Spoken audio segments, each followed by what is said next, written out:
السلام علیکم ورحمۃ اللہ وبرکاتہ نحمده ونصلي على رسوله الكريم اما بعد فاعوذ باللہ من الشیطان الرجیم بسم اللہ الرحمن الرحیم رب زدنی علما۔ الحمدللہ آج دورہ قرآن کلاس میں ہم پارہ نمبر 10 وَاعْلَمُوا پڑھ رہے ہیں۔ سورہ الانفال جاری ہے۔ انفال، غنیمت اور فے یہ تقریباً ایک ہی معنی میں بھی بولے جاتے ہیں۔ انفال نفل سے زائد چیز کو کہتے ہیں، اسی لیے فرضوں کے علاوہ جو رکعات پڑھی جاتی ہیں انہیں نوافل کہتے ہیں۔ اور غنیمت غنم سے، غنم بھیڑ بکریوں کو کہتے ہیں۔ عربوں میں اکثر جنگ کے بعد جیتنے والے فریق کے حصے میں بھیڑ بکریاں آتی تھیں، اسی بنا پر اس مال کو غنم کہا جاتا تھا، اور بعد میں قبضے میں آنے والی ہر چیز کو غنیمت کہا جانے لگا۔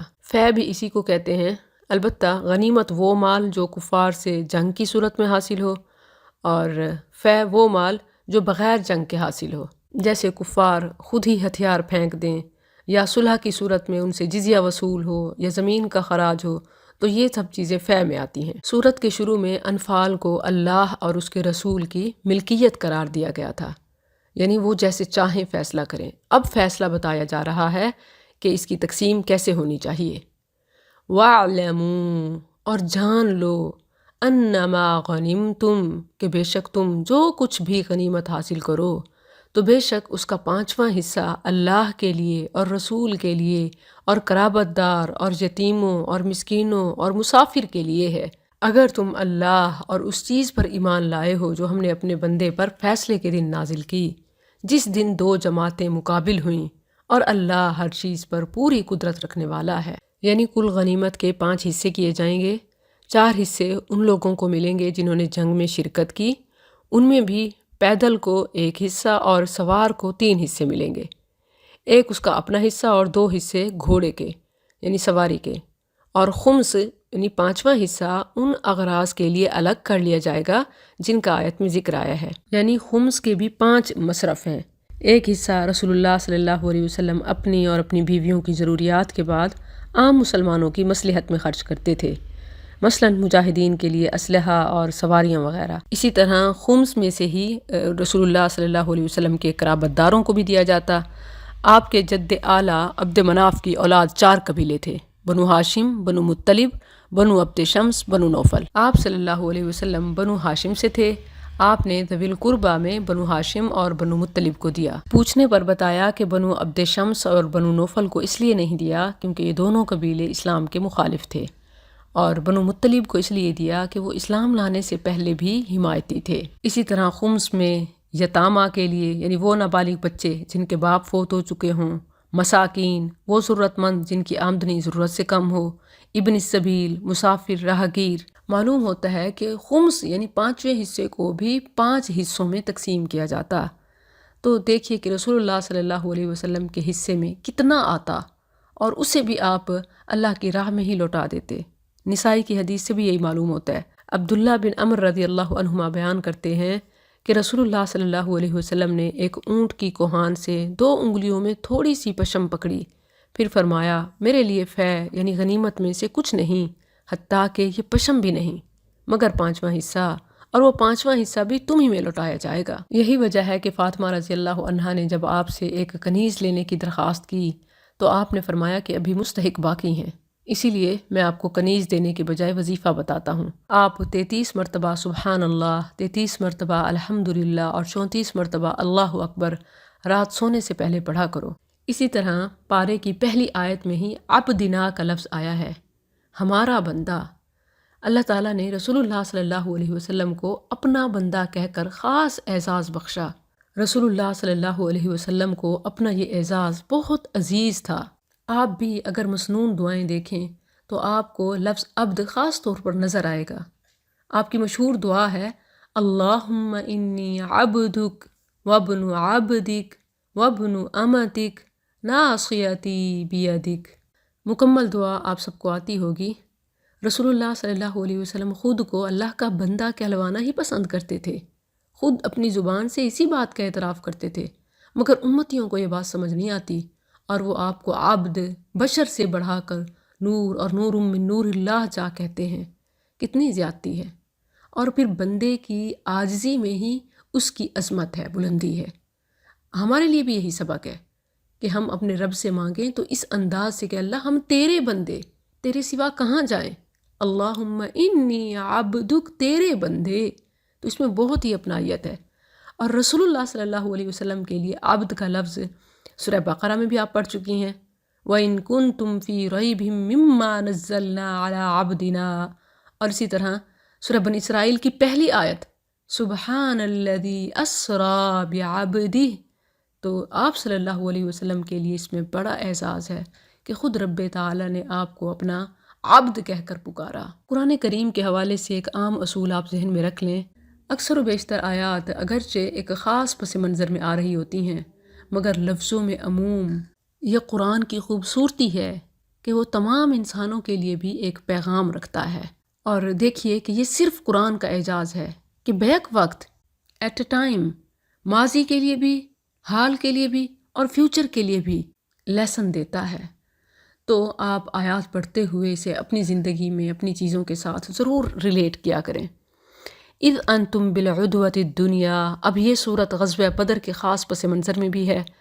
اذ انتم، جب تم قریب والے کنارے پر اور وہ دور والے کنارے پر تھے، اور قافلہ تم سے نیچے کی طرف تھا، اور اگر تم آپس میں وعدہ کرتے تو ضرور مقررہ وقت کے بارے میں آگے پیچھے ہو جاتے، اور لیکن تاکہ اللہ اس کام کو پورا کر دے جو کیا جانے والا تھا، تاکہ جو ہلاک ہو واضح دلیل سے ہلاک ہو، اور جو زندہ رہے واضح دلیل سے زندہ رہے، اور بے شک اللہ یقیناً سب کچھ سننے والا، سب کچھ جاننے والا ہے۔ غزوہ بدر کے بارے میں بتایا جا رہا ہے کہ تم لاکھ چاہتے ایک دوسرے کا مقابلہ کرنا تو یہ ممکن نہ تھا، بہت ساری چیزیں رکاوٹ بن جاتی ہیں، حتیٰ کہ انسان بعض اوقات سوچ بھی رکھتا ہے کہ پتہ نہیں کیا ہوگا، لیکن اللہ تعالیٰ نے دونوں کو کیسے ایک مقام پر لا کھڑا کیا، کیونکہ اللہ یہ چاہتا تھا کہ آج حق بلند ہو اور باطل جھک جائے۔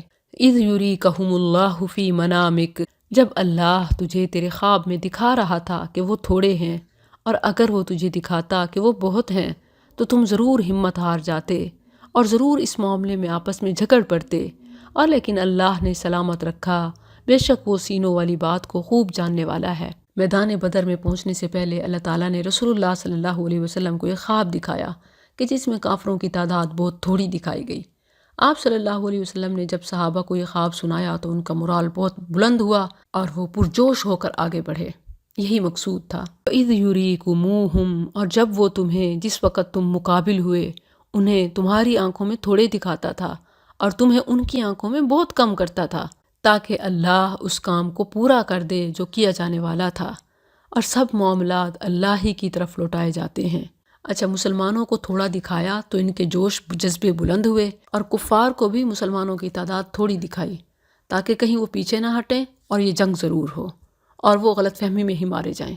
اے لوگو جو ایمان لائے ہو، اذا لقیتم فئہ، جب تم کسی گروہ کے مقابل ہو تو جمے رہو اور اللہ کو بہت زیادہ یاد کرو تاکہ تم فلاح پاؤ۔ وَأَطِيعُوا اللَّهَ وَرَسُولَهُ، اور اللہ اور اس کے رسول کا حکم مانو اور آپس میں مت جھگڑو ورنہ بزدل ہو جاؤ گے۔ اختلافات خواہ اندرونی ہوں یا بیرونی ہمیشہ دوسروں کی نظروں میں انسان کو ہلکا کر دیتے ہیں، اور دشمن بھی کمزوری سے فائدہ اٹھاتا ہے۔ یہ اختلافات اگر ہسبینڈ وائف کے بیچ میں ہوں تو خاندان اور لوگوں کی نظروں میں کوئی وقت نہیں رہتی، اور اسی طرح اگر ملکی لیول پہ ہوں، اقوام عالم میں قوم بے وقت ہو کے رہ جاتی ہے۔ ذاتی جھگڑے بیرونی جنگ سے بھی پہلے شکست سے دوچار کر دیتے ہیں۔ گہرا سبق ہے، حالات سے جیتنے کے لیے ذاتیات کو چھوڑنا پڑتا ہے۔ فرمایا آپس میں مت جھگڑو ورنہ بزدل ہو جاؤ گے اور تمہاری ہوا اکھڑ جائے گی، اور صبر کرو، بے شک اللہ صبر کرنے والوں کے ساتھ ہے۔ اور ان لوگوں کی طرح نہ ہو جاؤ جو اپنے گھروں سے اکڑتے ہوئے اور لوگوں کو دکھاوا کرتے ہوئے نکلے، اور وہ اللہ کے راستے سے روکتے تھے، اور اللہ اس کا جو وہ کر رہے تھے احاطہ کرنے والا تھا۔ ان سے مراد ابو جہل اور اس کے ساتھی ہیں جو 3 مقصد لے کر نکلے، اپنی اکڑ اور بڑائی ثابت کرنے کے لیے، لوگوں کو اپنی شان و شوکت اور شجاعت دکھانے کے لیے، اور اللہ کے راستے یعنی اسلام سے لوگوں کو روکنے کے لیے۔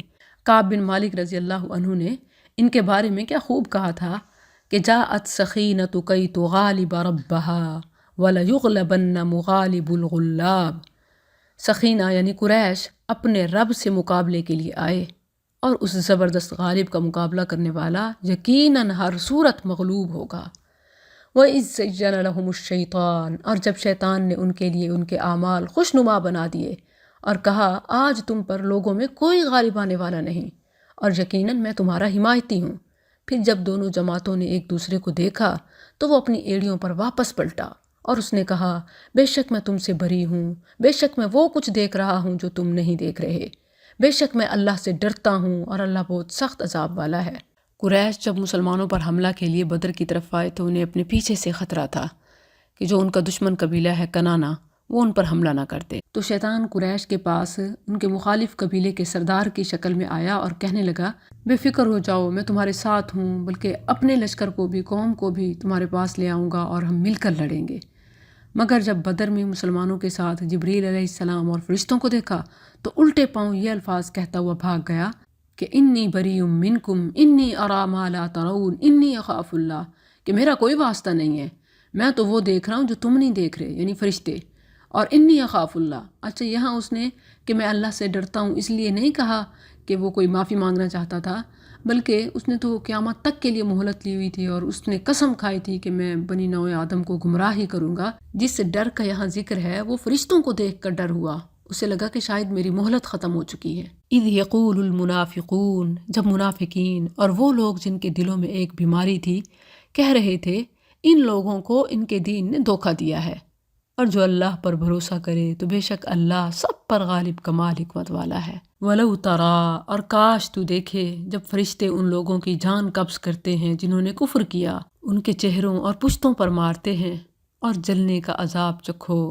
یہ اس کے بدلے ہے جو تمہارے ہاتھوں نے آگے بھیجا، اور اس لیے کہ یقیناً اللہ بندوں پر کچھ بھی ظلم کرنے والا نہیں۔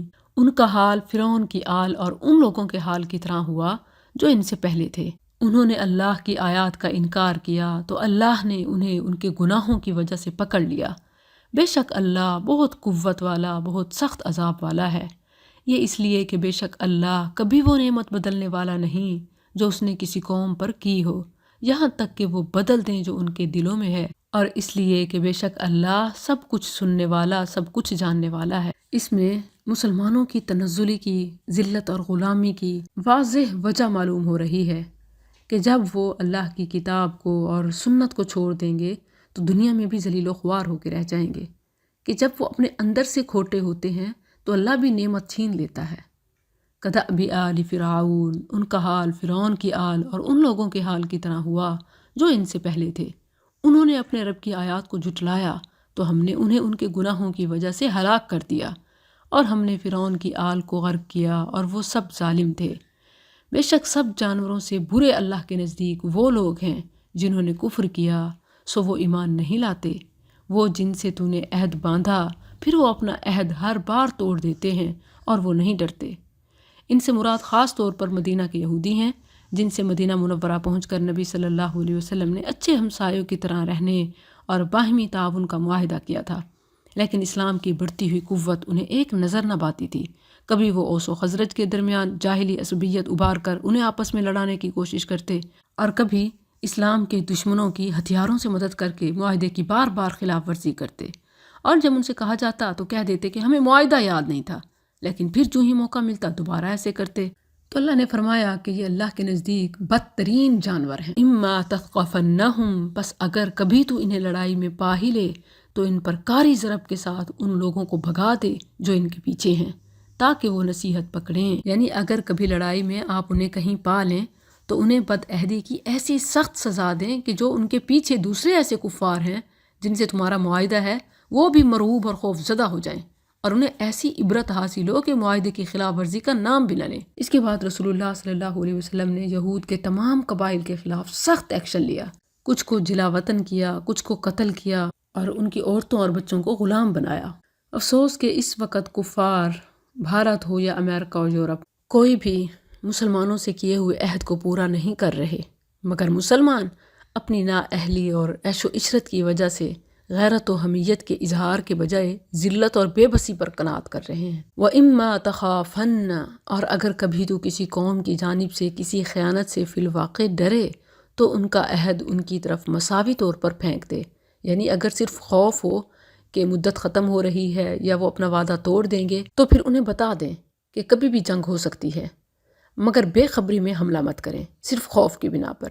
ہاں البتہ اگر وہ بد عہدی کریں تو پھر بے خبری میں حملہ جائز ہے، جیسے رسول اللہ صلی اللہ علیہ وسلم نے کفار کے صلح حدیبیہ کا معاہدہ توڑنے پر بے خبری میں ان پر چڑھائی کر دی، اور انہیں اس وقت خبر ہوئی جب اسلامی فوجیں مکہ کے قریب آ پہنچی۔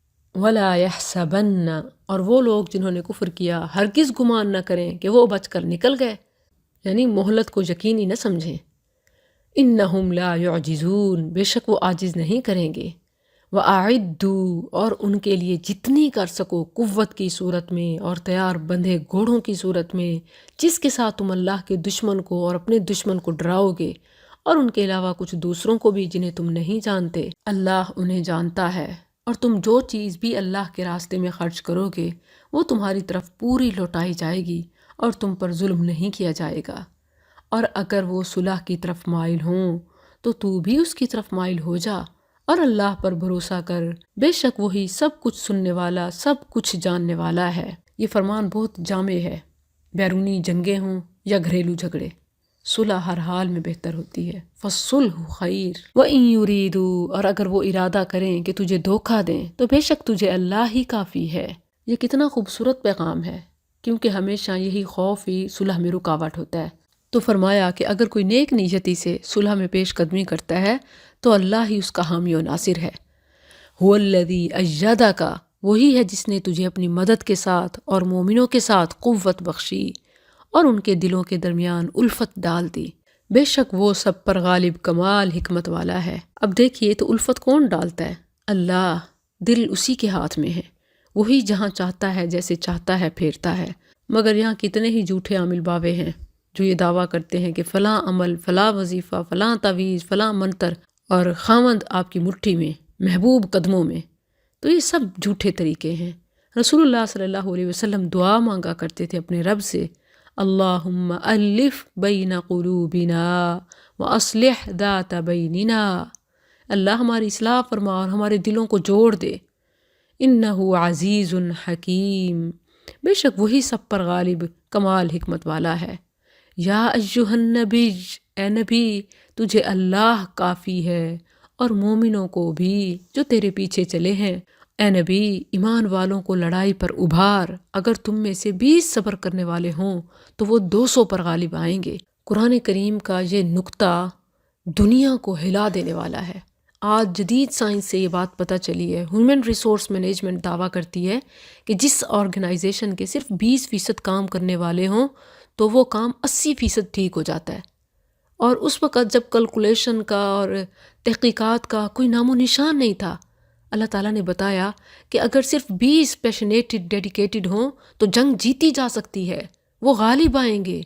اس میں بشارت بھی ہے، اور صرف یہ کہ آپ دیکھیں چند ایک لوگ اگر مخلص ہو جائیں تو امت اصلاح پر گامزن ہو سکتی ہے۔ وَإِن يَكُن مِّنكُمْ، اگر تم میں سے 100 ہوں تو ان 1000 پر غالب آئیں گے جنہوں نے کفر کیا۔ یہ اس لیے کہ بے شک وہ ایسے لوگ ہیں جو سمجھتے نہیں۔ یہاں دیکھیں کہ پہلے 20% کی بات کی، پھر اس میں بھی تخفیف کر دی، یعنی اتنے بھی نہیں، اگر اس سے بھی کم لوگ ہوں گے تو بھی اللہ کی مدد شامل ہوگی۔ الآن، اب اللہ نے تم سے بوجھ ہلکا کر دیا اور جان لیا کہ یقیناً تم میں کچھ کمزوری ہے، بس اگر تم میں سے 100 صبر کرنے والے ہوں تو 200 پر غالب آئیں، اور اگر تم میں سے 1000 ہوں تو اللہ کے حکم سے 2000 پر غالب آئیں، اور اللہ صبر کرنے والوں کے ساتھ ہے۔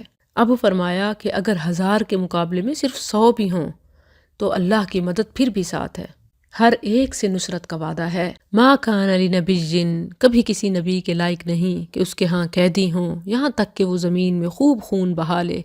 تم دنیا کا سامان چاہتے ہو اور اللہ آخرت کو چاہتا ہے، اور اللہ سب پر غالب کمال حکمت والا ہے۔ عبداللہ بن عباس رضی اللہ عنہما بیان کرتے ہیں کہ جنگ بدر میں جب قیدی گرفتار کر لیے گئے تو رسول اللہ صلی اللہ علیہ وسلم نے ابو بکر اور عمر رضی اللہ عنہما سے مشورہ فرمایا کہ ان قیدیوں کے متعلق تمہاری کیا رائے ہے؟ ابو بکر رضی اللہ عنہ نے کہا کہ اللہ کے نبی، یہ ہمارے چچا زاد بھائی اور خاندان ہی کے لوگ ہیں، سو میری رائے تو یہ ہے کہ ان سے فدیہ لے لیا جائے تاکہ اس رقم سے کفار کے مقابلے میں قوت حاصل ہو، اور کیا عجب ہے کہ اللہ انہیں اسلام کی ہدایت دے دے۔ رسول اللہ صلی اللہ علیہ وسلم نے فرمایا، ابن خطاب تمہاری کیا رائے ہے؟ عمر فرماتے ہیں میں نے کہا اے اللہ کے رسول میری رائے ابو بکر کی رائے کے مطابق نہیں، میری رائے تو یہ ہے کہ آپ انہیں ہمارے حوالے کریں تاکہ ہم ان کی گردنیں اڑا دیں۔ عقیل کو علی کے حوالے کیجیے تاکہ وہ اس کی گردن اڑائے، اور میرے حوالے فلاں کو کیجیے تاکہ میں اس کی گردن اڑاؤں، اس لیے کہ یہ لوگ کفر کے سرغنے ہیں اور اس کے سردار ہیں۔ اکثر مسلمانوں کی رائے ابو بکر رضی اللہ عنہ کی رائے کے مطابق تھی۔ کچھ مالی فائدے کے پیش نظر اور کچھ انسانی اور رشتہ داری کی محبت کی وجہ سے نبی صلی اللہ علیہ وسلم نے ابو بکر رضی اللہ عنہ کی رائے اختیار فرمائی۔ پھر جب دوسرے دن کی صبح ہوئی تو عبداللہ بن عباس کہتے ہیں کہ میں آیا اور دیکھا کہ رسول اللہ صلی اللہ علیہ وسلم اور ابو بکر بیٹھے رو رہے ہیں۔ میں نے کہا اللہ کے رسول مجھے بھی بتائیے آپ اور آپ کے دوست کیوں رو رہے ہیں، تاکہ اگر مجھے رونا آئے تو میں بھی روں، ورنہ کم از کم آپ دونوں کے رونے کی وجہ سے رونے کی شکل بنا لوں۔ اس سے یہ بھی پتہ چلتا ہے کہ دکھی صورتحال پر، غم پر اگر رونا نہ بھی آئے تو صورت بنائی جا سکتی ہے۔ آپ صلی اللہ علیہ وسلم نے فرمایا میں اس فیصلے کے مشورے کی وجہ سے رو رہا ہوں جو تمہارے ساتھیوں نے قیدیوں سے فدیے لے کر چھوڑنے کے بارے میں دیا تھا۔ اب میرے سامنے ان کا عذاب پیش کیا گیا ہے جو اس درخت سے بھی قریب تھا، اور اللہ نے یہ آیات نازل فرمائیں۔ اسی طرح ترمذی کی حدیث بھی اس کی وضاحت کرتی ہے۔ علی رضی اللہ عنہ فرماتے ہیں جبریل علیہ السلام اترے اور آپ صلی اللہ علیہ وسلم سے کہا کہ اپنے ساتھیوں کو بدر کے قیدیوں کے بارے میں اختیار دے دیں، انہیں قتل کر دیں یا فدیہ لے لیں، اس شرط پر کہ ان میں سے آئندہ اتنے ہی قتل کیے جائیں گے۔ انہوں نے فدیہ لینا اور آئندہ اپنے آدمیوں کی شہادت اختیار کی، چونکہ یہ انسانی فطرت ہے کہ دور کا نقصان نظر نہیں آتا اور وقتی فائدہ انسان کو بہت بڑا لگتا ہے، اسی لیے یہ سب ہوا اور اس میں امت کے لیے پیغام تھا۔ یقیناً یہ سب کچھ بھی اللہ کی حکمت سے ہوا، اس کی تقدیر سے ہوا۔ اس میں آئندہ کے لیے ایک پیغام تھا کہ وقتی فائدے کے لیے بڑے نقصان کو قبول نہ کرو، خواہ وہ بعد میں ہی ہو۔ لولا کتاب، اگر اللہ کی طرف سے لکھی ہوئی بات نہ ہوتی جو پہلے سے طے ہو چکی تو جو کچھ تم نے لیا اس کی وجہ سے تمہیں بہت بڑا عذاب پہنچتا، سو اس میں سے کھاؤ جو تم نے غنیمت حاصل کی، اس حال میں کہ حلال طیب ہے، اور اللہ سے ڈرو، بے شک اللہ بے حد بخشنے والا نہایت مہربان ہے۔ یا ایھا النبی، اے نبی تمہارے ہاتھ میں جو قیدی ہیں ان سے کہہ دے اگر اللہ تمہارے دلوں میں کوئی بھلائی معلوم کرے گا تو تمہیں اس سے بہتر دے دے گا جو تم سے لیا گیا، اور تمہیں بخش دے گا، اور اللہ بے حد بخشنے والا نہایت رحم والا ہے۔ بدر کے قیدیوں میں سے کچھ نے کہا کہ ہم مجبوراً جنگ تک آئے تھے، ہم لڑنا نہیں چاہتے تھے اور ہم بس مسلمان ہونے ہی والے تھے، تو انہیں فدیہ تو معاف نہ کیا گیا، مگر یہ جواب دیا گیا کہ اگر تمہارے دل میں واقعی سچائی ہے تو اللہ اس کا ڈبل ٹرپل تمہیں لوٹائے گا۔ عباس رضی اللہ عنہ فرماتے ہیں کہ اللہ کی قسم یہ آیت میرے بارے میں اتری، میری بالکل یہی حالت تھی کہ میرے دل میں اسلام تھا، میں سچا تھا، تو اس کے بعد پھر اللہ عز و جل نے مجھے بہت کچھ دیا۔ میں نے اپنے بھتیجے عقیل کا بھی فدیہ دیا تو اس کے بدلے میں مجھے 20 غلام ملے جو سب میرے مال سے میرے لیے تجارت کر رہے ہیں، اور میں اللہ سے مغفرت کی بھی امید رکھتا ہوں۔ ان الذین آمنوا وہاجروا وجاہدوا، سورہ انفال کی ان آخری آیات سے یہ واضح ہوتا ہے کہ رسول اللہ صلی اللہ علیہ وسلم کے زمانے میں مسلمان 4 قسم کے تھے۔ پہلے وہ جو پہلی ہجرت کرنے والے مہاجرین اولین ہیں، دوسرے انصار مدینہ، تیسرے وہ مومن جنہوں نے ہجرت نہیں کی، اور چوتھے وہ جنہوں نے صلح حدیبیہ کے بعد ہجرت کی۔ تو درجہ پر درجہ ان کے فضائل یہاں سے بیان ہو رہے ہیں۔ بے شک جو لوگ ایمان لائے اور انہوں نے ہجرت کی اور اپنے مالوں اور اپنے جانوں کے ساتھ اللہ کے راستے میں جہاد کیا، اور وہ لوگ جنہوں نے جگہ دی اور مدد کی، یہ لوگ ان کے بعض کے دوست ہیں۔ اور جو لوگ ایمان لائے اور ہجرت نہ کی، تمہارے لیے ان کی دوستی میں سے کچھ بھی نہیں یہاں تک کہ وہ ہجرت کریں، اور اگر وہ دین کے بارے میں تم سے مدد مانگیں تو تم پر مدد کرنا لازم ہے، مگر اس قوم کے خلاف کہ تمہارے درمیان اور ان کے درمیان کوئی معاہدہ ہو، اور اللہ اسے جو تم کر رہے ہو خوب دیکھنے والا ہے۔ یعنی جو ہجرت نہیں کر سکے، مجبور و مظلوم ہیں اور کفار ان پر ظلم کر رہے ہیں، وہ تم سے مدد مانگتے ہیں تو کرو۔ ہاں اگر دشمن قبیلے کے ساتھ کوئی تمہارا ایگریمنٹ ہوا پڑا ہے کہ لڑائی نہیں کریں گے، اب مسلمان انہی کے خلاف مدد مانگیں تو پھر ڈرو اور رکو۔ والذین کفروا بعضهم اولیاء بعض، اور جن لوگوں نے کفر کیا ان کے بعض کے دوست ہیں۔ اگر تم یہ نہ کرو گے تو زمین میں بڑا فتنہ اور بہت بڑا فساد ہوگا۔ یعنی دنیا کے کونے کونے میں مسلمانوں کی مدد کرنا دنیا کے امن عامہ کے لیے ضروری ہے۔ والذین آمنوا وہاجروا وجاہدوا، اور جو لوگ ایمان لائے اور انہوں نے ہجرت کی اور اللہ کی راہ میں جہاد کیا، اور وہ لوگ جنہوں نے جگہ دی اور مدد کی، وہی سچے مومن ہیں، انہی کے لیے بڑی بخشش اور باعزت رزق ہے، اور جو لوگ بعد میں ایمان لائے اور ہجرت کی اور تمہارے ساتھ مل کر جہاد کیا تو وہ تم ہی سے ہیں، اور رشتہ دار اللہ کی کتاب میں ان کے بعض کے زیادہ حقدار ہیں، بے شک اللہ ہر چیز کو خوب جاننے والا ہے۔ اس سے پہلے یہ ہوتا تھا کہ مہاجرین و انصار کے درمیان اخوت کی وجہ سے یہ ایک دوسرے کے وارث ہوتے تھے، یہاں تک کہ پھر آیت میراث اتری، وَأُولُو الْأَرْحَامِ بَعْضُهُمْ أَوْلَىٰ بِبَعْضٍ، کہ ارحام رحم کے رشتہ دار جو ہیں وہ وراثت کے زیادہ حقدار ہیں۔ یعنی اب آئندہ سے میراث دینی بھائی چارے کی بنا پر نہیں بلکہ رشتہ داری کی بنا پر تقسیم ہوگی، کیونکہ ایمان، ہجرت اور جہاد کے ساتھ ساتھ رشتہ داری ان کے قرب کی ایک زائد وجہ ہے۔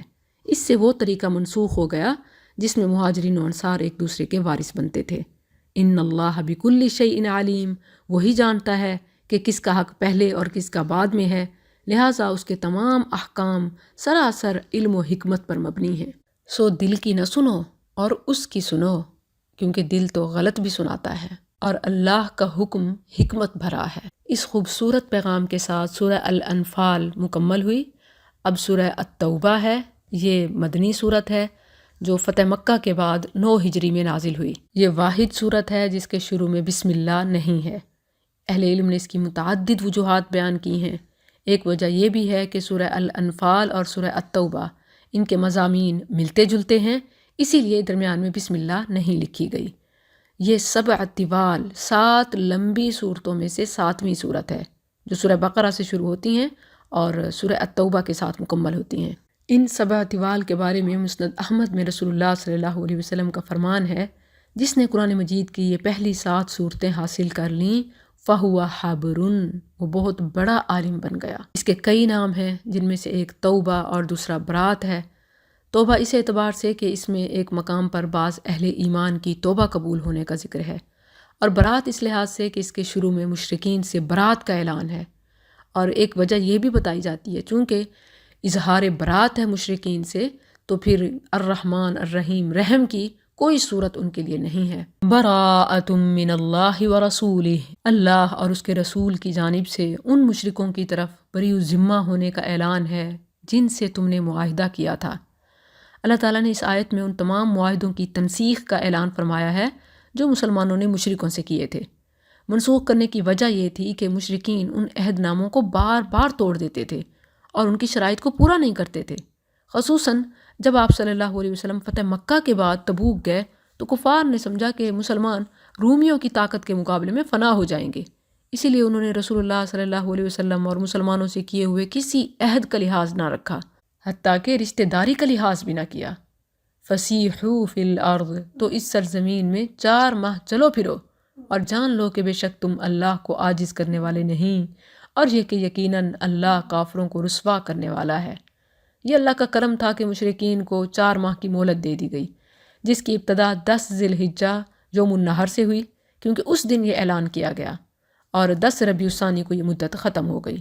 اس مہلت کا مقصد یہ تھا کہ وہ اتنی مدت میں اپنے بارے میں خوب سوچ سمجھ لیں، پھر یا تو مسلمان ہو جائیں یا سرزمین عرب سے باہر کسی ملک میں اپنا ٹھکانہ بنا لیں۔ اگر وہ اس کے بعد بھی باقی رہیں تو انہیں پکڑ کر، گھیر کر، گھات لگا کر جیسے بھی ممکن ہو قتل کر دیا جائے۔ یہ 4 ماہ کی مدت ان لوگوں کے لیے تھی جن سے معاہدے کی مدت 4 ماہ سے کم باقی تھی، یا معاہدہ تو زیادہ مدت کا تھا مگر انہوں نے اس کی خلاف ورزی کی تھی، یا مدت کی تعیین کے بغیر معاہدہ تھا۔ البتہ وہ قبائل جن سے کسی خاص مدت تک معاہدہ تھا اور انہوں نے معاہدے کی کسی قسم کی مخالفت بھی نہ کی تھی، ان کا عہد ان کی مدت تک پورا کرنے کا حکم بھی دیا گیا۔ فَأَتِمُّوا إِلَيْهِمْ عَهْدَهُمْ إِلَى مُدَّتِهِمْ وَأَذَانٌ مِّنَ اللَّهِ وَرَسُولِهِ، اور اللہ اور اس کے رسول کی جانب سے حج اکبر کے دن تمام لوگوں کی طرف صاف صاف اعلان ہے کہ اللہ مشرکوں سے بری ہے اور اس کا رسول بھی، بس اگر تم توبہ کر لو تو وہ تمہارے لیے بہتر ہے، اور اگر منہ موڑو تو جان لو کہ یقیناً تم اللہ کو عاجز کرنے والے نہیں، اور جنہوں نے کفر کیا انہیں دردناک عذاب کی بشارت دے دے۔ یوم حج اکبر سے مراد 10 ذی الحجہ ہے، جس دن حاجی مینا میں آ کر قربانی کرتے ہیں۔ بخاری میں ابو ہریرہ رضی اللہ عنہ سے ہے، ابو بکر رضی اللہ عنہ نے مجھے ان لوگوں کے ساتھ بھیجا جو قربانی کے دن مینا میں اعلان کریں کہ اس سال کے بعد کوئی مشرک حج نہیں کرے گا اور کوئی ننگا شخص بیت اللہ کا طواف نہیں کرے گا، اور حج اکبر کا دن یوم النحر یعنی قربانی کا دن ہے۔ یہ اعلان ہوا اور اس کو حج اکبر کیوں کہا گیا؟ کیونکہ لوگ عمرے کو حج اصغر کہتے تھے۔ چنانچہ ابو بکر رضی اللہ عنہ نے اس سال صاف اعلان کروا دیا تو حجۃ الوداع، جس میں نبی کریم صلی اللہ علیہ وسلم نے حج کیا، کسی مشرک نے حج نہیں کیا۔ اس سے یہ معلوم ہوتا ہے کہ بعض لوگ جو اس حج کو حج اکبر کہتے ہیں جو جمعے کے دن آئے، ان کی بات درست نہیں۔ یوم النحر ہی حج اکبر کا دن ہے، جیسا کہ ابو بکر رضی اللہ عنہ نے اعلان کرایا۔ کوئی بھی شخص جو حج کے بعد اپنی زندگی کو گناہوں سے دور کر لیتا ہے، حج سے پہلے اور بعد کی زندگی میں بڑا فرق آ جاتا ہے اور وہ گناہوں سے تائب ہو جاتا ہے، تو حج کرنے سے چونکہ وہ ایسے پاک ہو جاتا ہے جیسے بچہ اپنی ماں کے پیٹ سے پیدا ہوا ہو، تو اس شخص نے گویا حج اکبر کیا، حج مقبول ہوا، حج مبرور ہوا۔ اس میں جمعے کے دن کی کوئی خصوصیت نہیں ہے، اور پھر یہ سمجھ سے بھی بالاتر ہے۔ ایک شخص جو خلوص نیت سے اور گناہوں کو چھوڑ کر نئی زندگی کا آغاز کرنے حج کے ساتھ جا رہا ہے، اب اگر وہ جمعہ نہیں پاتا تو کیا وہ حج اکبر سے محروم ہو گیا؟ ہرگز نہیں۔ لوگوں کی اکثر باتیں یوں ہی بے تکی ہوتی ہیں۔ اِلَّا الَّذِينَ عَاهَدتُّم، مگر مشرکوں میں سے وہ لوگ جن سے تم نے عہد کیا، پھر انہوں نے تم سے عہد میں کچھ کمی نہیں کی اور نہ تمہارے خلاف کسی کی مدد کی، تو ان کے ساتھ ان کا عہد ان کی مدت تک پورا کرو۔ بے شک اللہ متقی لوگوں سے محبت کرتا ہے۔ بس جب حرمت والے مہینے نکل جائیں تو ان مشرکوں کو جہاں پاؤ قتل کرو اور انہیں پکڑو اور انہیں گھیرو اور ان کے لیے ہر گھات کی جگہ بیٹھو۔ پھر اگر وہ توبہ کر لیں اور نماز قائم کریں اور زکوٰۃ ادا کریں تو ان کا راستہ چھوڑ دو۔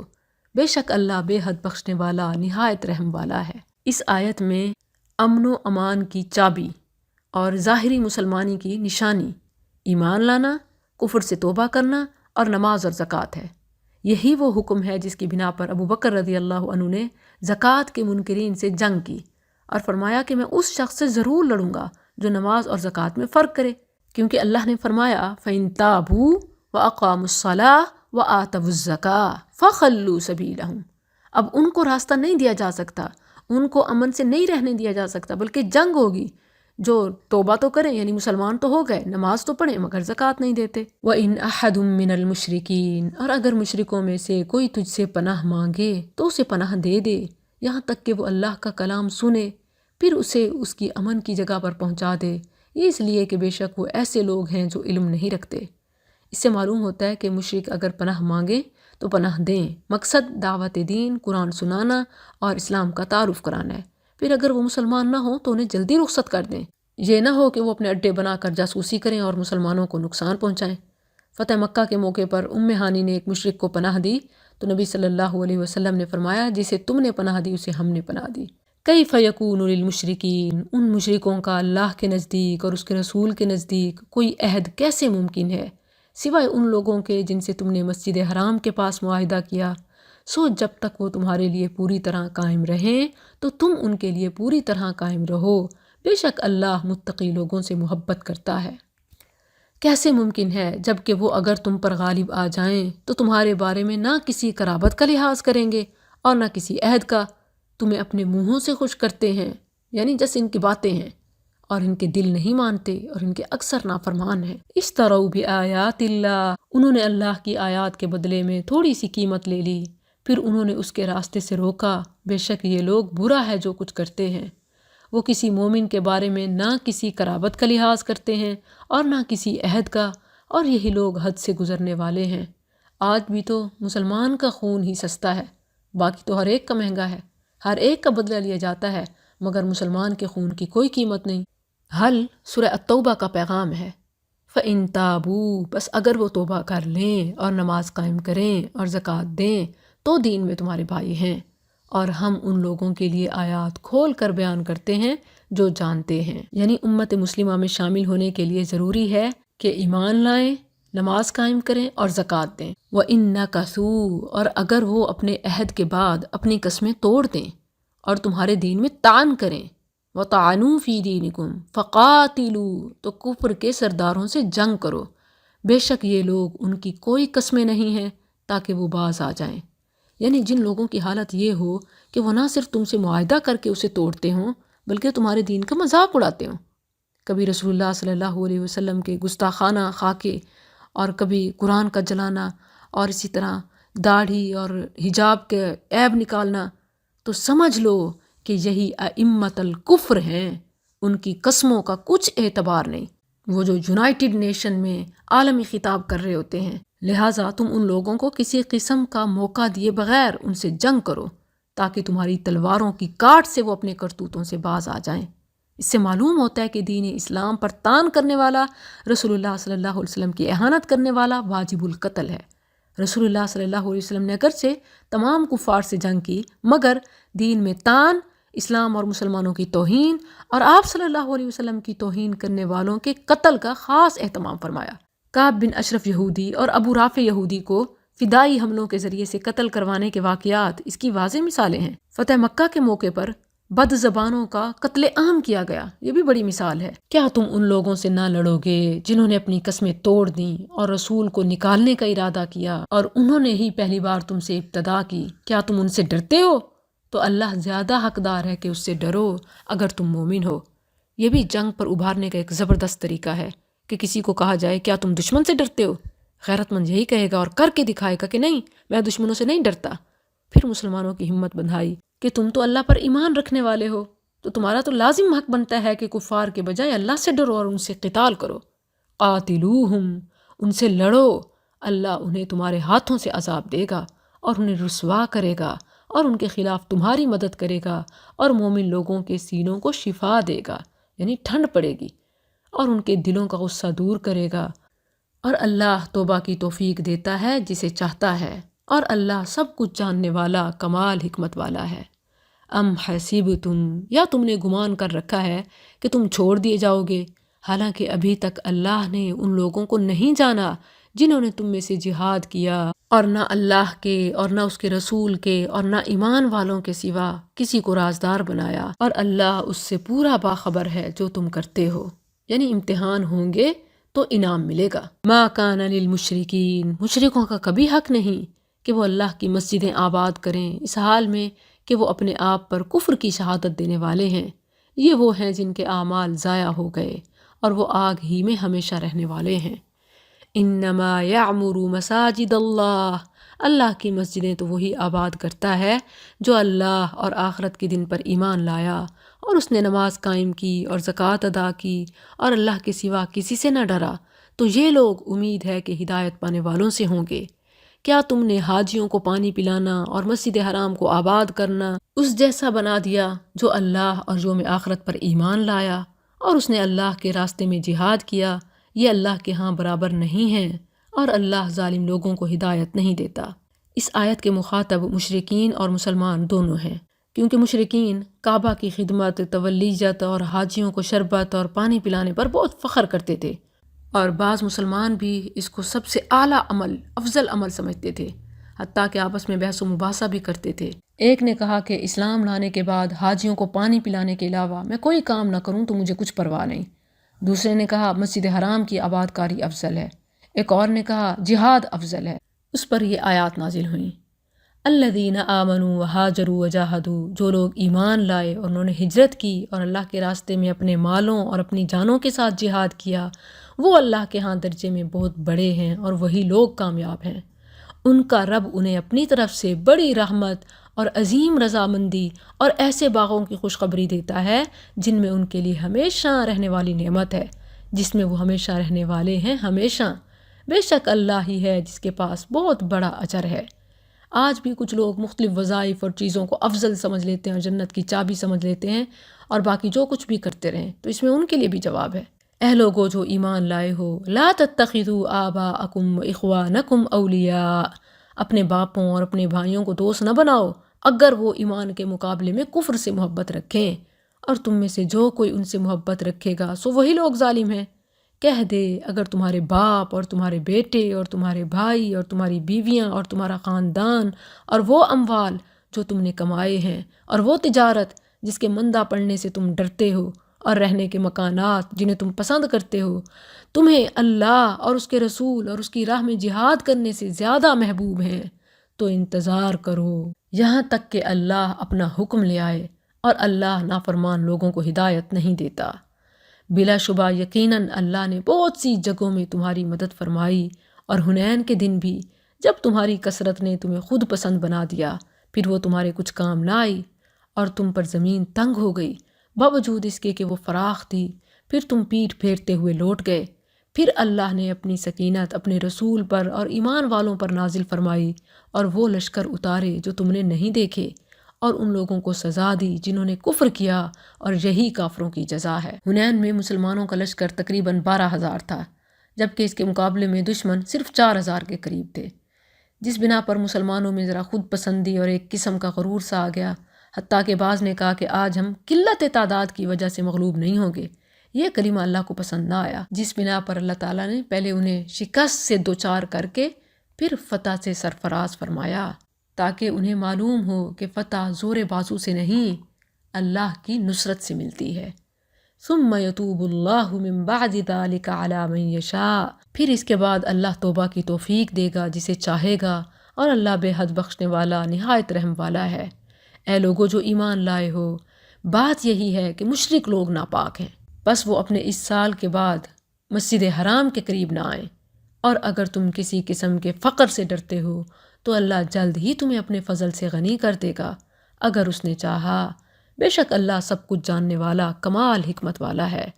لڑو ان لوگوں سے جو نہ اللہ پر ایمان رکھتے ہیں اور نہ یوم آخر پر، اور نہ ان چیزوں کو حرام سمجھتے ہیں جو اللہ اور اس کے رسول نے حرام کی ہیں، اور نہ دین حق کو اختیار کرتے ہیں ان لوگوں میں سے جنہیں کتاب دی گئی ہے، یہاں تک کہ وہ ہاتھ سے جزیہ دیں اور وہ حقیر ہوں۔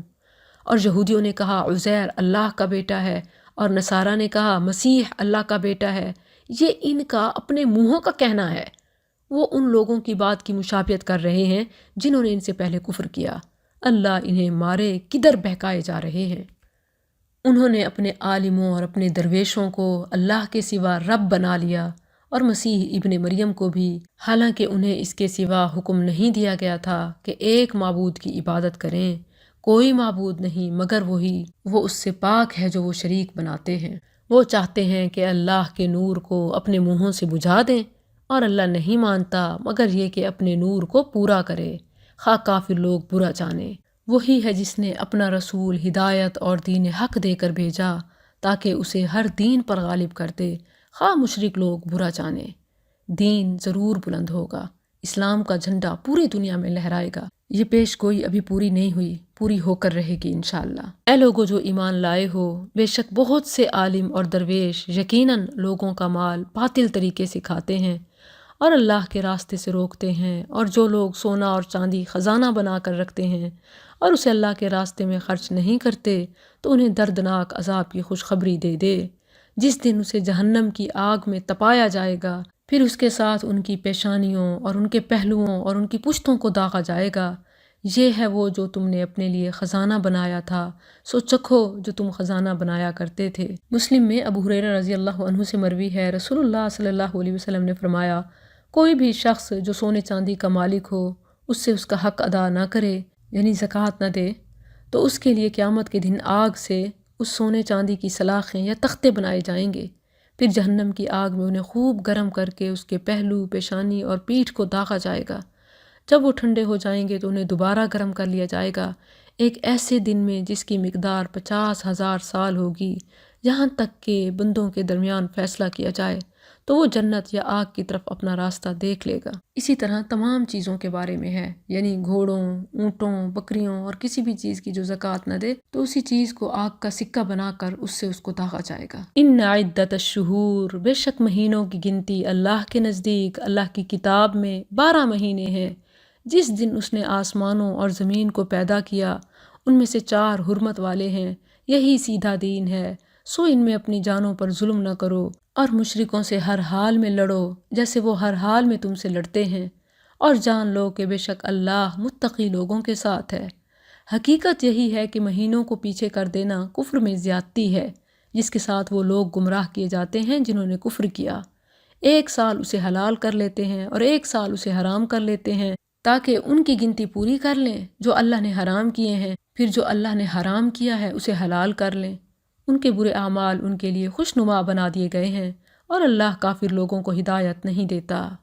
اے لوگو جو ایمان لائے ہو، ما لکم اذا قیل لکم، تمہیں کیا ہے کہ جب تم سے کہا جاتا ہے اللہ کے راستے میں نکلو تو تم زمین کی طرف نہایت بوجھل ہو جاتے ہو؟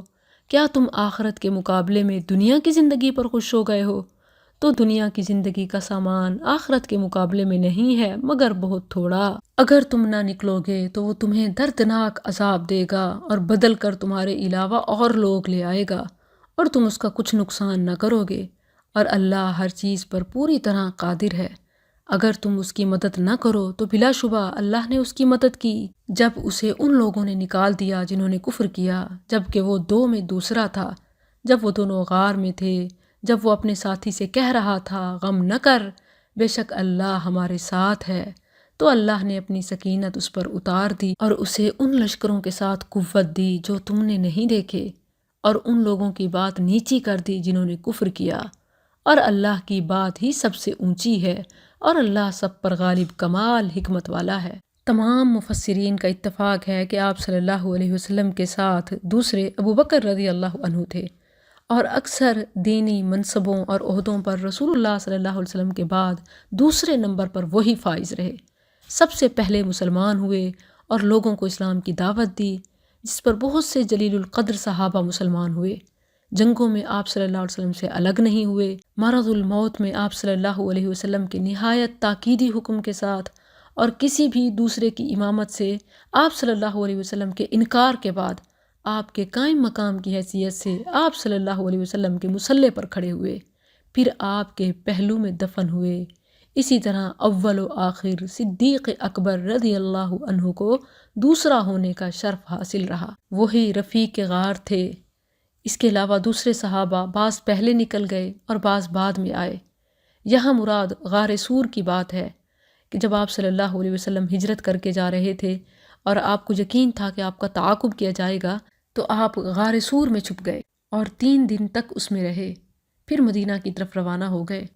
آپ کی گرفتاری پر انعام مقرر ہو چکا تھا، اسی لیے دشمنوں نے آپ کی تلاش کے لیے ہر ممکن کوشش کی، حتیٰ کہ بعض قدموں کے نشان پہچاننے والے بھی غار کے سرے پر پہنچ گئے اور آپ صلی اللہ علیہ وسلم کو ان کے قدم نظر آنے لگے۔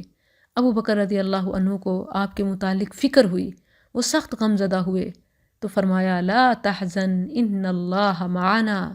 انس رضی اللہ عنہ بیان کرتے ہیں کہ ابو بکر رضی اللہ عنہ نے فرمایا، میں نے جب نبی صلی اللہ علیہ وسلم سے کہا جب کہ میں اس غار میں تھا، اگر ان میں سے کوئی شخص اپنے قدموں کے نیچے نظر ڈالے تو ہمیں ضرور دیکھ لے گا، تو آپ نے فرمایا اے ابو بکر، ان 2 کے متعلق تمہارا کیا خیال ہے جن کا تیسرا اللہ ہے؟ ان اللہ معنا۔ یہی بات موسیٰ علیہ السلام نے فرعون کے تعاقب کی وجہ سے فرمائی تھی، کلا ان معی ربی، ہرگز نہیں، بے شک میرا رب میرے ساتھ ہے۔ انفروا خفافا وثقالا، نکلو ہلکے اور بوجھل اور اپنے مالوں اور اپنی جانوں کے ساتھ اللہ کے راستے میں جہاد کرو، یہی تمہارے لیے بہتر ہے اگر تم جانتے ہو۔ اگر کوئی قریب سامان اور درمیانہ سفر ہوتا تو وہ ضرور تیرے ساتھ جاتے، لیکن ان پر فاصلہ دور پڑ گیا، اور ان قریب وہ اللہ کی قسم کھائیں گے کہ اگر ہم طاقت رکھتے تو تمہارے ساتھ ضرور نکلتے۔ وہ اپنے آپ کو ہلاک کر رہے ہیں اور اللہ جانتا ہے کہ بے شک وہ ضرور جھوٹے ہیں۔ اللہ نے تجھے معاف کر دیا، تو نے انہیں کیوں اجازت دی؟ یہاں تک کہ تیرے لیے وہ لوگ صاف ظاہر ہو جاتے جنہوں نے سچ کہا اور تو جھوٹوں کو جان لیتا۔ یہ غزوہ تبوک کی بات ہے کہ جب دشمن ثقیل اور سفر طویل تھا تو نفیر عام ہوا کہ ہلکے ہو یا بوجھل سب کے سب نکلو۔ اسے نفیر عام کہتے ہیں۔ اس حکم کے بعد ہر مسلمان پر نکلنا فرض ہو جاتا ہے۔ نبی صلی اللہ علیہ وسلم کے پاس بعض منافقین آئے اور بناوٹی بہانے بنانے لگے۔ آپ صلی اللہ علیہ وسلم نے ان کے جھوٹے بہانے سنے تو اجازت دے دی، جس پر اللہ تعالیٰ نے کچھ ناراضگی کا اظہار کیا، لیکن جمال با کمال ہے۔ ناراضگی سے پہلے معافی کا اعلان ہے، عفا اللہ عنک، اللہ نے آپ کو معاف کر دیا۔ پہلے معافی، پھر فرمایا لما اذنت، آپ نے انہیں کیوں اجازت دی؟ تاکہ وہ پورے اپنی زبان سے جھوٹے ہوتے، جب نہ جاتے تو سب کے سامنے منافق ڈکلیئر ہوتے۔ آپ نے اجازت دے دی تو گویا انہیں رخصت مل گئی۔ تجھ سے وہ لوگ اجازت نہیں مانگتے جو اللہ اور یوم آخرت پر ایمان رکھتے ہیں، اس سے کہ اپنے مالوں اور اپنی جانوں کے ساتھ جہاد کریں، اور اللہ متقی لوگوں کو خوب جاننے والا ہے۔ تجھ سے اجازت صرف وہ لوگ مانگتے ہیں جو اللہ اور یوم آخرت پر ایمان نہیں رکھتے اور ان کے دل شک میں پڑے ہوئے ہیں، سو وہ اپنے شک میں حیران پھرتے ہیں۔ اور اگر وہ نکلنے کا ارادہ رکھتے تو اس کے لیے کچھ سامان ضرور تیار کرتے، اور لیکن اللہ نے ان کا اٹھنا ناپسند کیا تو انہیں روک دیا اور کہہ دیا گیا کہ بیٹھنے والوں کے ساتھ بیٹھے رہو۔ اگر وہ تم میں نکلتے تو خرابی کے سوا تم میں کسی چیز کا اضافہ نہ کرتے، اور ضرور تمہارے درمیان گھوڑے دوڑاتے اس حال میں کہ تم میں فتنہ تلاش کرتے، اور تم میں کچھ ان کی باتیں کان لگا کر سننے والے ہیں، اور اللہ ان ظالموں کو خوب جاننے والا ہے۔ بلا شبہ یقیناً انہوں نے اس سے پہلے فتنہ ڈالنا چاہا اور تیرے لیے کئی معاملات الٹ پلٹ کیے، یہاں تک کہ حق آ گیا اور اللہ کا حکم غالب ہو گیا، حالانکہ وہ ناپسند کرنے والے تھے۔ اور ان میں سے بعض وہ ہے جو کہتا ہے مجھے اجازت دے دے اور مجھے فتنے میں نہ ڈال، یعنی مختلف ایسے بہانے کرتے، کبھی اپنے بچوں کا تو کبھی کہ وہاں کی عورتیں بہت خوبصورت ہیں، جاؤں گا تو ایمان سے ہاتھ دھو بیٹھوں گا۔ سن لو وہ فتنے ہی میں تو پڑے ہوئے ہیں، اور بے شک جہنم کافروں کو ضرور گھیرنے والی ہے۔ اگر تجھے کوئی بھلائی پہنچے یعنی فتح وغیرہ تو انہیں بری لگتی ہے، اور اگر تجھے کوئی مصیبت پہنچے یعنی کوئی شکست وغیرہ تو کہتے ہیں ہم نے تو پہلے ہی اپنا معاملہ سنبھال لیا تھا، شکر ہے ہم نہیں گئے، اور اس حال میں پھرتے ہیں کہ وہ بہت خوش ہوتے ہیں۔ کہہ دے ہمیں ہرگز نہیں پہنچے گا مگر وہی جو اللہ نے ہمارے لیے لکھ دیا، وہی ہمارا مالک ہے، اور اللہ ہی پر پس لازم ہے کہ ایمان والے بھروسہ کریں۔ کہہ دے تم ہمارے بارے میں دو بہترین چیزوں میں سے ایک کے سوا کس کا انتظار کرتے ہو، یعنی زیادہ سے زیادہ کیا ہوگا؟ اگر جیتیں گے تو اللہ کی رضا کے ساتھ مال غنیمت بھی، اور ہاریں گے تو رب کی رضا اور جنت تو ہے ہی، اور ہم تمہارے بارے میں انتظار کر رہے ہیں کہ اللہ تمہیں اپنے پاس سے کوئی عذاب پہنچائے یا ہمارے ہاتھوں سے، سو انتظار کرو، بے شک ہم بھی تمہارے ساتھ منتظر ہیں۔ کہہ دے خوشی سے خرچ کرو یا نہ خوشی سے، تم سے ہرگز قبول نہ کیا جائے گا، بے شک تم ہمیشہ سے نافرمان لوگ ہو۔ اور انہیں کوئی چیز اس سے مانے نہیں ہوئی کہ ان کی خرچ کی ہوئی چیزیں قبول کی جائیں مگر یہ بات کہ بے شک انہوں نے اللہ کے ساتھ اور اس کے رسول کے ساتھ کفر کیا، اور وہ نماز کو نہیں آتے مگر اس طرح کہ سست ہوتے ہیں، اور خرچ نہیں کرتے مگر اس حال میں کہ نہ خوش ہوتے ہیں۔ ہم میں تو کہیں یہ نفاق کی نشانی نہیں پائی جاتی، سستی سے نماز اور بوجھل دلوں سے خرچ کرنا۔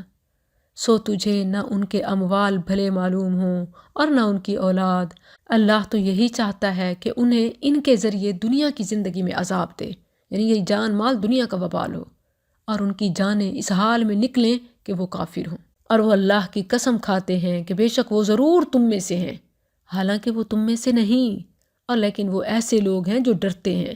اگر وہ کوئی پناہ کی جگہ پالیں یا کوئی غاریں یا گھسنے کی کوئی جگہ تو اس کی طرف لوٹ جائیں، اس حال میں کہ وہ رسیاں تڑا رہے ہوں۔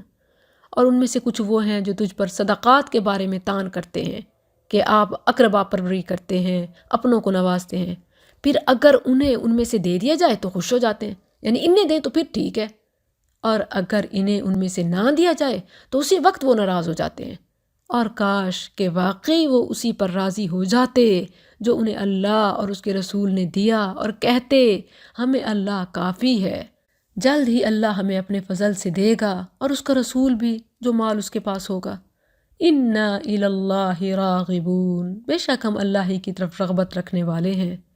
انما الصدقات، یہاں زکوٰۃ کے مصارف بتائے جا رہے ہیں کہ زکوٰۃ کن کن کو دی جا سکتی ہے۔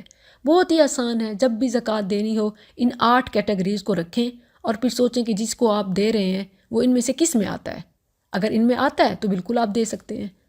صدقات یعنی زکوٰۃ تو صرف فقیروں اور مسکینوں کے لیے اور ان پر مقرر عاملوں کے لیے ہے، اور ان کے لیے جن کے دلوں میں الفت ڈالنی مقصود ہو، اور گردنیں چھڑانے میں اور تاوان بھرنے والوں میں اور اللہ کے راستے میں اور مسافر میں خرچ کرنے کے لیے ہیں۔ یہ اللہ کی طرف سے ایک فریضہ ہے، اور اللہ سب کچھ جاننے والا کمال حکمت والا ہے۔ اور ان میں سے کچھ وہ ہیں جو نبی کو ایذا دیتے ہیں اور کہتے ہیں وہ تو ایک کان ہے، یعنی کان کا کچا۔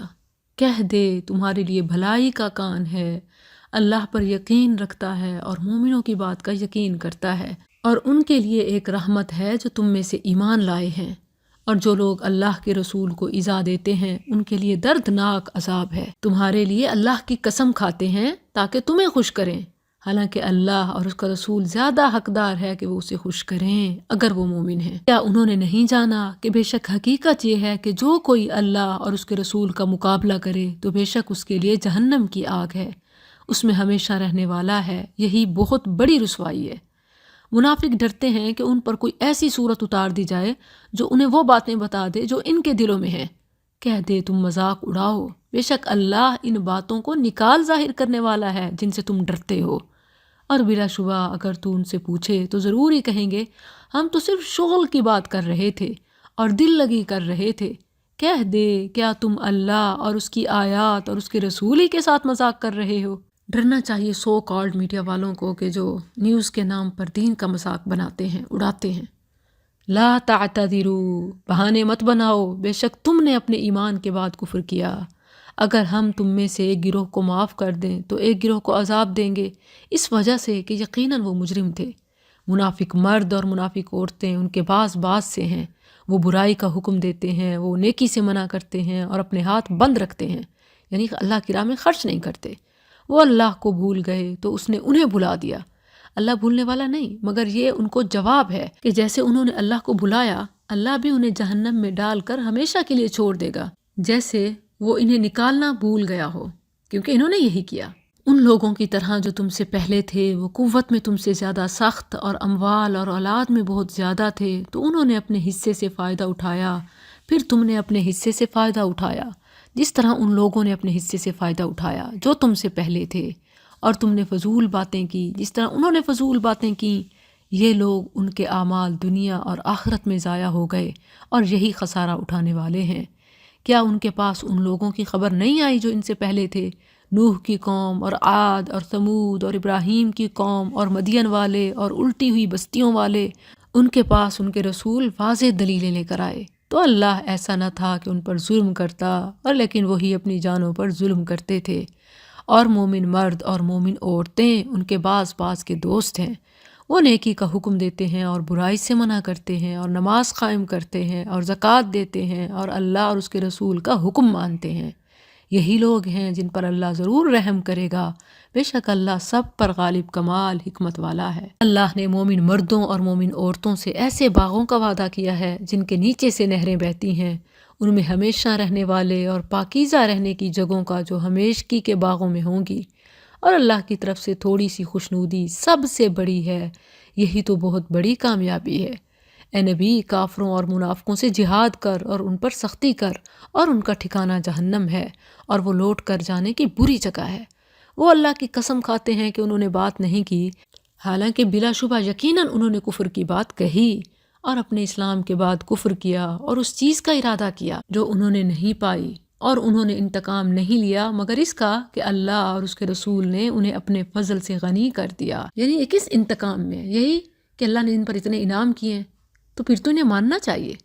بس اگر وہ توبہ کر لیں تو ان کے لیے بہتر ہوگا، اور اگر منہ پھیر لیں تو اللہ انہیں دنیا اور آخرت میں دردناک عذاب دے گا، اور ان کے لیے زمین میں نہ کوئی دوست ہوگا اور نہ کوئی مددگار۔